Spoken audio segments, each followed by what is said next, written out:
أنا ساكن في الدور الثامن، والشقة اللي فوقي رقم 9 مهجورة بقالها 10 سنين بعد ما صاحبها اختفى في ظروف غامضة. طول عمري متعود على الهدوء لحد ليلة الخميس اللي فات.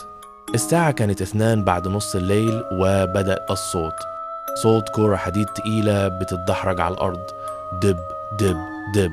وبعدها صوت سحب كراسي بعنف كأن في خناقة قوية بتحصل فوق. طلعت البواب وأنا متنرفز. قال لي بصوت مرعوش: يا أستاذ، الشقة مقفولة بالجنازير ومحدش معاه المفتاح أصلا. ما كذبتش خبر، أخدت كشافي وطلعت وقفت قدام باب الشقة رقم 9. حطيت ودني على الباب. الصوت جوه سكت تماما، وفجأة سمعت صوت همس جاي من ورا الباب مباشرة، صوت طفل بيضحك وبيقول هو واقف ورا الباب، افتحله. لحظة واحدة قبل ما أقول لكم إيه اللي حصل لما رجعت الشقة وبصيت تحت السرير. انزل حالا اعمل اشتراك في القناة. انت بتتفرج وبتنسى تشترك، ودعمك هو اللي بيخلينا نكمل قصص الرعب دي. رجلي بان خبطت في بعضها ونزلت جري لبيتي. دخلت وقفلت الترباس ونمت وحاولت أقنع نفسي إنه تهيؤات.